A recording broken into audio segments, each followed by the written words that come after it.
Ay, ayan, matutulog na kami. Nakasunod sa amin hanggang sa kwarto. Yung pala, dito rin pala siya tutulog. Nauna pa sa amin matulog. Ano, harok na ako. Ay, hindi ako. Yan. Ay, dito kami natulog sa master bedroom. O, ay dito rin pala siya natutulog dito. Kaya katabi namin. Aso. Walang iya. Ayan, ayan, ayan, nauna pa matulog sa amin. Yan, yan. Nakagitna pa. Ayaw niyang umalis. Ayaw niya umalis, hindi siya mapaalis. Dito rin pala siya natutulog. Nasa gitna namin. Ay, naku si Dugi. Ayan o. Oh, tulog na. Harok pa. Ay, walang iya. Ay, naka. Sige, kapagay. Good night. Tutulog na kami.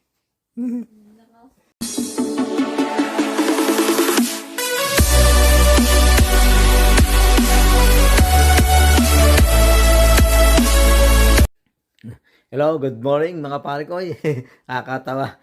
Yung kagabi nga, yung aso, katabi namin dito sa kama sa master's bedroom. Iniwan namin. Lumipat kami ng ibang kwarto. Hindi niya alam. Tulog na tulog siya. Napakahimbing na tulog niya rito. Kami doon sa kabila. Manong umaga, nagulat kami. Pinuntahan kami, talaga hinanap kami sa kwarto. Lumipat kami doon. Natulog uli siya doon sa gitna namin. Ay, Sally, come on. Come on, let's go. Yeah. Come on. Come on. Yeah, come on. Oh, hinihintay ako bumaba, oh. Yan. Dito kami sa malaking bahay. Yan. Ayan. Morning, Charlie. Morning.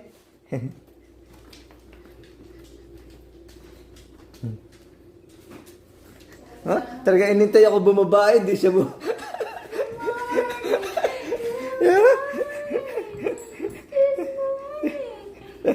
Nandun na siya sa hagda, lumugbukan. Nakatingin sa akin. Sabi niya, baba ka na kasi. Ayan. Ayan. Iinat-inat pa siya. Can go pee-pee? Yeah? Yan, dito kami sa back door. Yan, sa backyard na laking bahay.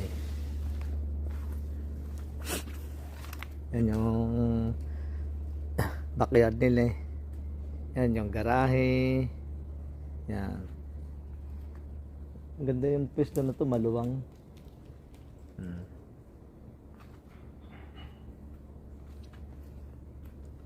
Yan ang bahay. Ginapangan na ng damo yung pader, oh. Ganda. Talagang laging sunod si Soli. Yan, oh. Aming alaga nga to. Nakakatawa. Soli. Yan.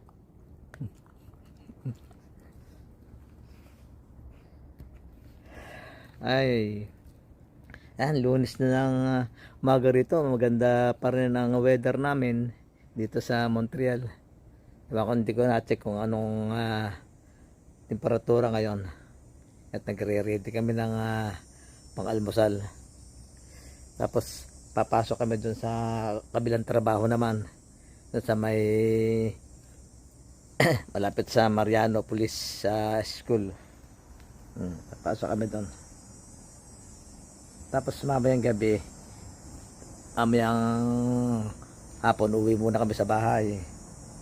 Ito kami magdi-dinner. Tapos tutulog, balik uli kami dito sa malaking bahay. Bahay ni Soli. Come on, Soli, come on. Come on. Come on. Come on. Ayaw pumasok.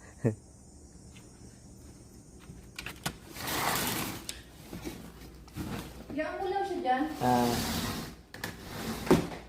Nakatingin. Sabi, tiniwan ako. Nakatingin. Ay, gusto yung katabi eh. Ay, tingin. Tingin eh. Tayo magkape sa loob. Luluto muna ka magkang init ng tubig. Makapagkape. Ay, hindi ko pala nadala yung kape ko ah. Kape nila yung ano. Dala ako ng tea. Kalimutan ko. Sarap matulog din yan kahimbing. Lugi. Ito yung kitchen nila. Binibenta nga itong bahay na ito eh. Yan, ito yung kanyang dining.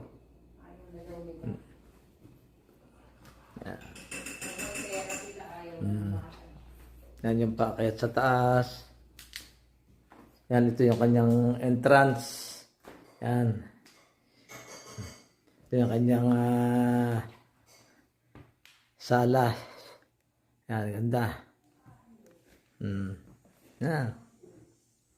Katuwa. Gandang bahay, gandang pagkakaset up.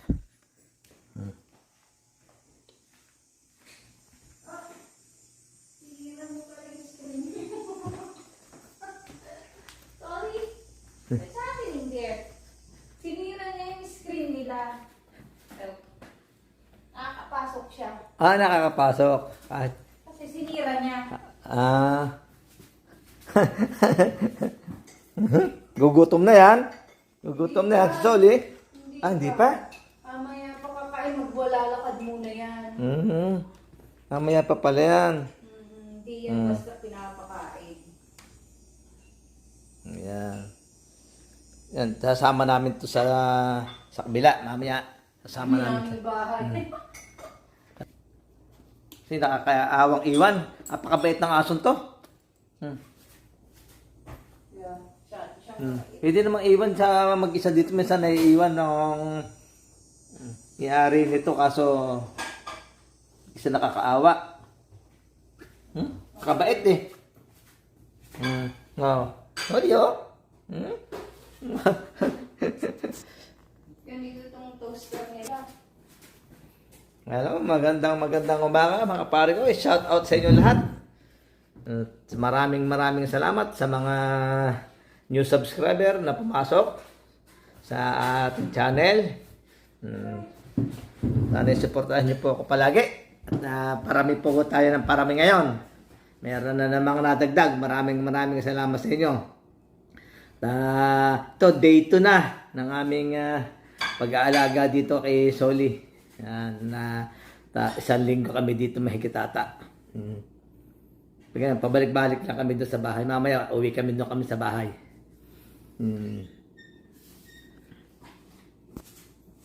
Ready muna kami ng almusal.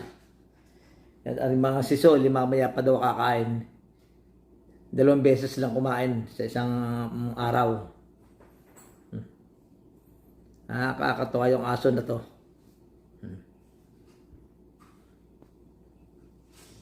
Ayan, mga pare ko. At papasyal na naman namin na rin si Soli. Magwo-walk kami. Pero hindi ito pwede ng malayo. Dito lang. Dahil madali siyang mapagod. At lakad-lakad. Tama-tama. At 28 lang ang degrees namin ngayon dito sa Montreal. Yan. Kaya malamig-lamig ng konti. Yan. Tama-tama ito sa aso na hindi mainit. Yan.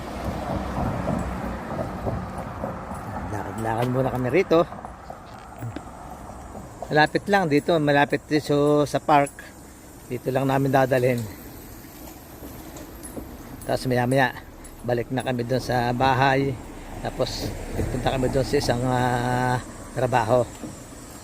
Sasama na namin to si Soli. Ayan. Maganda ang weather malamig. Ayan, masarap maglakad-lakad.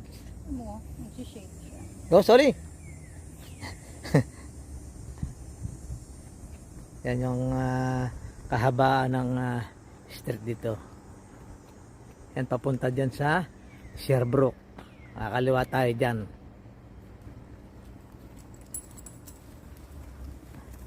Kakatuwa tong aso na to. Natawa ka talaga ako kagabi.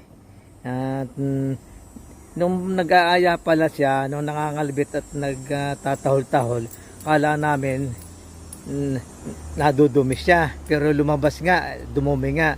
Maya-maya, nagtatahol-tahol na naman, nangangalbit na naman. Kala namin nag-aayan lumabas. Yung pala, naantok na siya. Gusto nang matulog. Tapos ngayon, umakyat kami. Di sunod na siya. Aba, nangungunang-una pa doon sa kama. Nandun na kagad siya, nasa gitna pa. Tapos inuusod namin, ayaw, nagagalit siya. Umuungol. Naganon siya. Ginawa namin, lumipat kami sa ibang kwarto. Naipatay na ang ilaw. Tulog na siya, mahimbing na. Hindi na malaya na umalis kami. Ay, tapos nga kaninang umaga, nagising kami, nandun na katabi na namin, umalapaw na. Siya siguro sabi niya, daya nyo iniwan nyo ako Napakabait ng aso na to, napakatalino. Nakakatuwa. Talagang nasa baba na misis ko ayaw pa niyang bumaba. Kanina umaga, iniintay pa ako. Loko talaga. Yan, day 2 na namin ang pag-aalaga dito kay Soli. Yan. Araw-araw ito ang ating content dito. Pues kasama si Soli.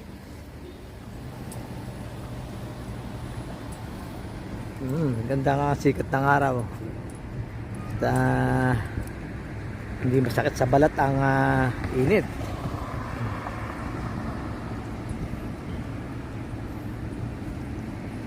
Go. Nakata.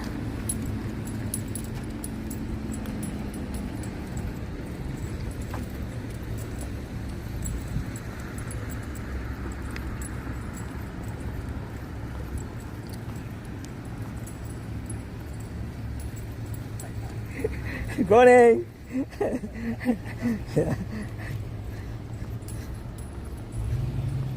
At binabati natin yung mga construction boy.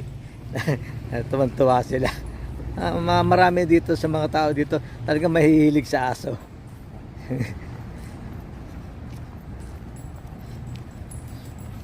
Mga gagala-gala na naman ng mga construction boy. Maglalagay na naman ng orange cone. Ayan. Ayan si Soli, lahat na madaan ng poste. Talaga i-istasyonan niya.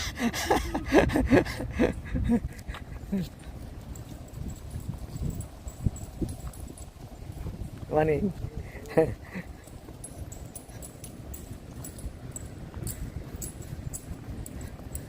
Sarap ng hangin, malamig. Tamang-tama kay Soli yan. Hindi siya masyadong mapapagod niya at hindi mainit Hindi siya hihingalin. May sakit tong si Soli. Nagka napapagod nanginginig siya.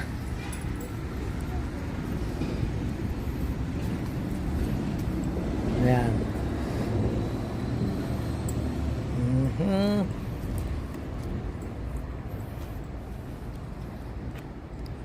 Come on, Soli.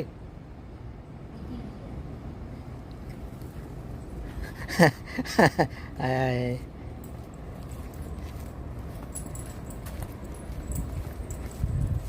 Napakabangong aso. Hindi siya tulad ng ibang aso na amoy aso. Hindi, mabango siya.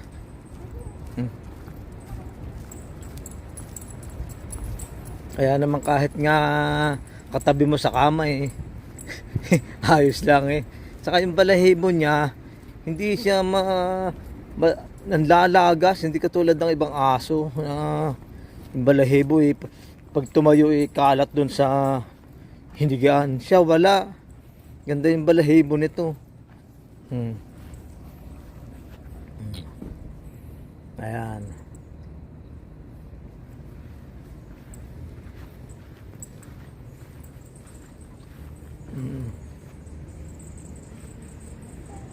Ayun, dumumi na. Dumumi na si Soli. Ngayon palang dumumi yan. Nakakita namin. Yan. At kami may baon-baon plastic. Kailangan takutin yan. Ayan, layo naman ang kaibot mo na. Ang layo-layo ng kaibot mo, Soli. Ayan, no. Lakad pala ng plastic mo. Bid yung iba maliliit na, no. Laki, hindi pa mabuksan. Lapit lang kami dito sa park, yung bahay nila eh. Yan, no. 5 minutes, so wala pa ata. Kaya mabilis.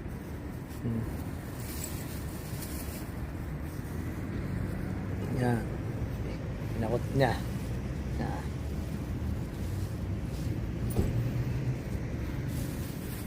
Tapon mo na agad sa may basurahan dyan. Yun o. Yan, may basurahan din dyan. Uy.